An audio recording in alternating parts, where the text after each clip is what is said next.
Hello बच्चों, आप सभी का स्वागत है आपके अपने YouTube चैनल में। आज के इस वीडियो में हम लोग बात करेंगे क्लास 10th बच्चों के लिए बेस्ट रेफरेंस बुक के बारे में।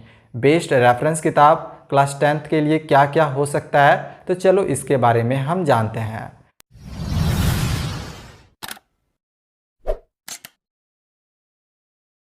तो इसे स्टार्ट करने से पहले एक चीज़ मैं आप लोग को बता दूं, मैं जो भी आप लोग को रेफरेंस किताब के बारे में बताऊंगा वो आप लोग स्टडी के लिए ज़रूर अप्लाई करना, और साथ ही इसे पढ़ने के बाद आप NCERT एग्जाम्पलर के क्वेश्चंस को अवश्य बनाना।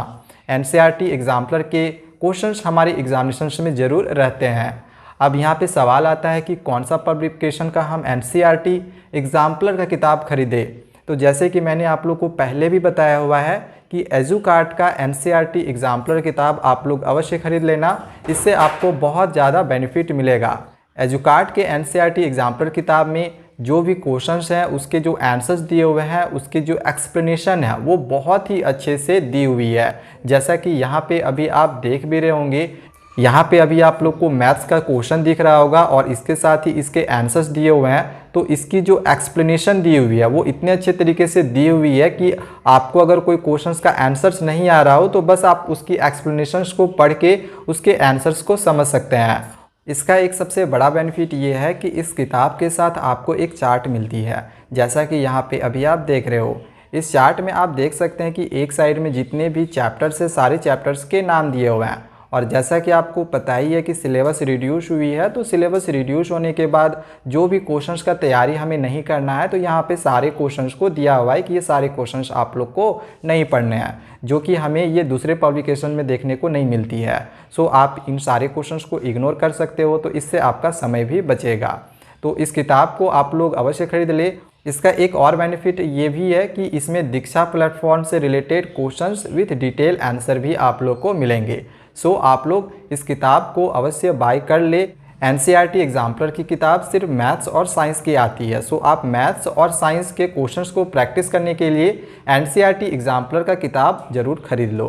इसका मैं डिस्क्रिप्शन पे लिंक दे दूंगा। अमेजॉन से इसे आप घर बैठे अच्छे डिस्काउंट में मंगा सकते हो। तो ये हो गया। अब हम चलो आगे जानते हैं।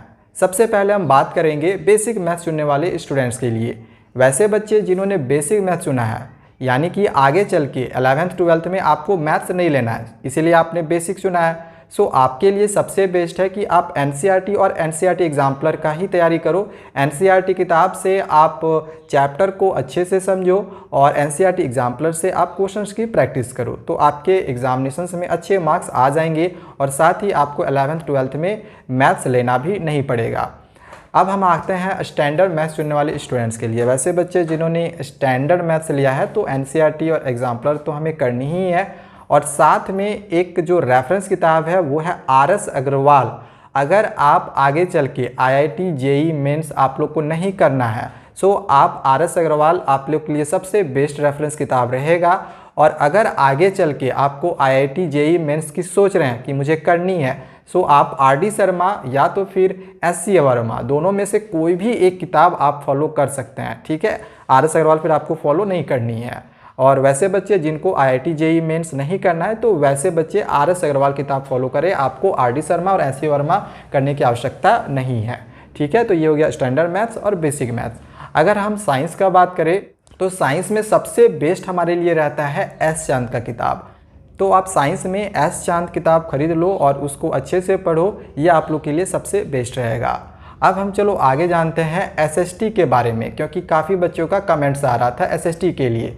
SST के लिए दो किताब मैं आप लोग को, दो रेफरेंस किताब बताऊंगा। NCERT तो करनी ही है, और इसके साथ आप लोग को करना है या तो ऑल इन वन जो कि अरिहंत का आता है, या तो फिर आप लोग के लिए बेस्ट रहेगा एग्ज़ाम आइडिया। ठीक है, या तो फिर एग्ज़ाम आइडिया या तो फिर अरिहंत का ऑल इन वन। तो ये दोनों में से आप कोई भी किताब खरीद सकते हो अगर आप रेफरेंस किताब की खरीदने की सोच रहे हो तो ये हो गया SST।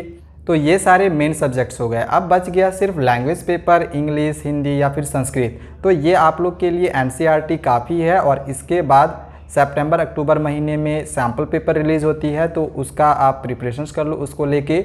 ये आपका यहाँ पे सारा सब्जेक्ट यहाँ पे ख़त्म हो जाएगा। तो ये सारे रेफरेंस किताब थे जो आप लोग के लिए सबसे बेस्ट है।